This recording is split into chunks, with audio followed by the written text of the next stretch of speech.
Good morning students. Our today's topic is Metamorphosis in butterfly. कि जो butterfly है उसके अंदर मेटामॉर्फोसिस कैसे होती है, कैसे उसकी शेप में चेंज आते हैं। तो देखो, there are 4 main types in the life cycle of a butterfly. Frog के मेटामॉर्फोसिस यानी उसकी लाइफ स्टेजेस कैसे थे, उसमें कितने स्टेप्स थे, 3 स्टेप्स थे। इसमें कितने स्टेप्स हैं, 4। फर्स्ट क्या है कि बटरफ्लाई क्या ले करती है, एग ले करती है। ये कौन सा एनिमल है, ओविपेरस।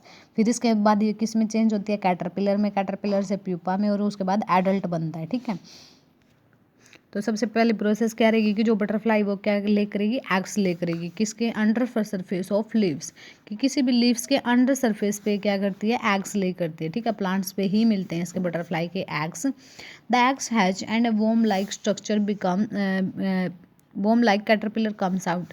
कि एग्स क्या होते हैं, हैच होते हैं। ठीक है, इनमें से क्या निकलता है, फिर कैटरपिलर क्या बनता है इनका, वोम लाइक स्ट्रक्चर। जैसे कोई कीड़ा होता है ना, इस टाइप का स्ट्रक्चर बनना स्टार्ट हो जाता है, जिसको हम क्या बोलते हैं, caterpillar. It feeds voraciously on the leaves and grow in size. ये क्या करता रहता है, कंटिन्यूसली। वोरेशियसली हमने मतलब कि कुछ प्रोसेस इन्वॉल्व करता रहता है कंटिन्यूसली। ये देखो, voraciously in a way that involves a lot of something, कि कुछ ना कुछ करते रहना। तो ये क्या करता रहता है कि सिर्फ किसके ऊपर ईट करता रहता है, जो इसकी लीव्स हैं, किसकी, प्लांट की जो लीव्स हैं उन पे क्या करता रहता है, कंटिन्यूसली ईट करता रहता है, और इसका साइज क्या होता रहता है, increase. After a few days the body becomes shorter and thicker, it stops feeding. कि उस सम डेज के बाद इसकी बॉडी क्या बन जाती है, शॉर्ट और थिक हो जाती है। ठीक है, और उसके बाद ये क्या कर देता है, फीडिंग करना स्टॉप कर देता है। And spins a cocoons around itself, और इसके सराउंडिंग में क्या होता है, कोकून आना स्टार्ट हो जाता है। जैसे हमने जब आप 7th क्लास में 3rd चैप्टर रीड किया था, सिल्क वॉर्म, कि उसके साइड में क्या आना स्टार्ट हो जाता था, कोकून बनना स्टार्ट हो जाता था। ठीक है, later the adult butterfly emerges from the cocoon. उसके बाद इसमें से क्या बनती है, कैटरपिलर से क्या बनना स्टार्ट हो जाती है, एडल्ट बटरफ्लाई। ठीक है, और जो कोकून है, कोकून एंड फ्लाइज अवे, तो वो क्या, वो मतलब फ्लाई भी करना स्टार्ट कर देती है हमारी बटरफ्लाई।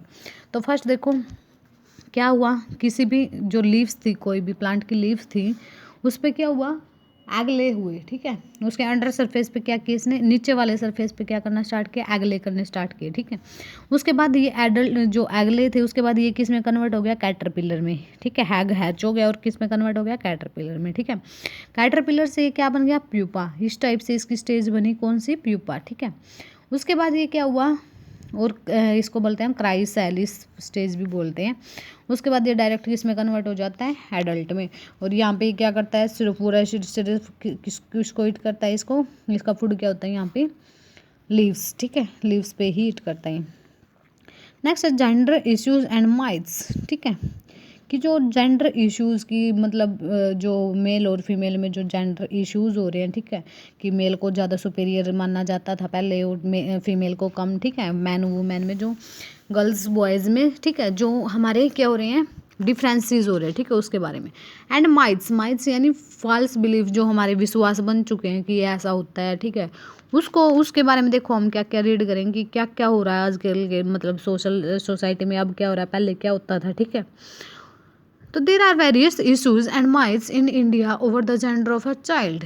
कि यहाँ पे कुछ इश्यूज़ होते हैं किसी पे, जेंडर ऑफ चाइल्ड के। जब कोई भी बच्चा पैदा होने से पहले उसके ऊपर क्या होते हैं, जेंडर इश्यूज़ होते हैं कि ये कैसा गर्ल है या बॉय है। ठीक है, तो in many parts of India the birth of a girl child is not a welcome news. कि आज भी कई इंडिया में कई पार्ट्स में क्या है, जो बर्थ होना किसी भी गर्ल का, वो क्या है, कोई वेलकम न्यूज़ नहीं है। Women in the Indian society have been considered inferior to men for hundred of years।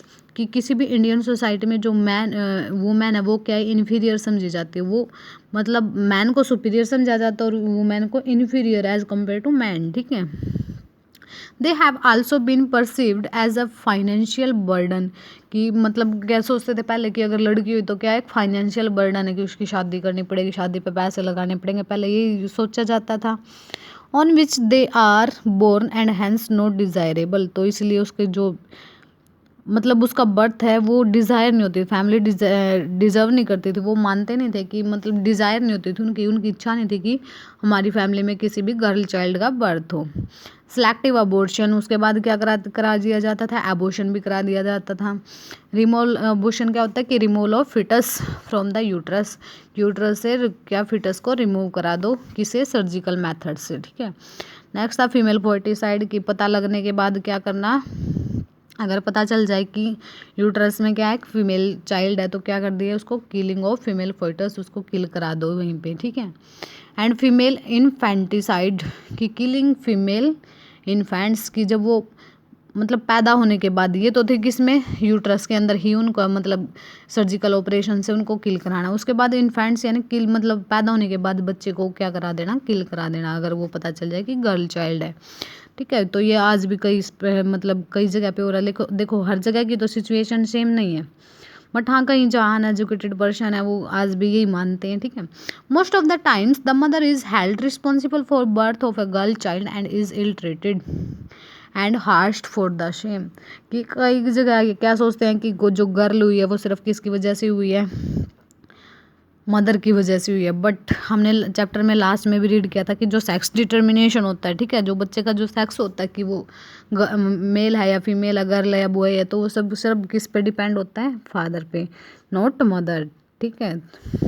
लेकिन कई जगह पे ये समझा जाता है कि जो मदर है वो रिस्पॉन्सिबल है और इसके लिए उसको क्या किया जाता है, इल ट्रीट किया जाता है, बुरा व्यवहार किया जाता है उसके साथ। In many socially backward areas की, जहाँ पे बैकवर्ड एरियाज उनमें क्या समझा जाता है कि जो the girl child is not given nutritious diet, कि जो गर्ल चाइल्ड है उसको क्या न्यूट्रिशियस डाइट मत दो, एजुकेशन नहीं दी जाती उसको वहाँ पे, एंड रिक्रिएशन की कोई भी मतलब किसी भी काम में उसको इन्वॉल्व ही नहीं किया जाता, ना उसको एजुकेशन ना उसको न्यूट्रिशन देना।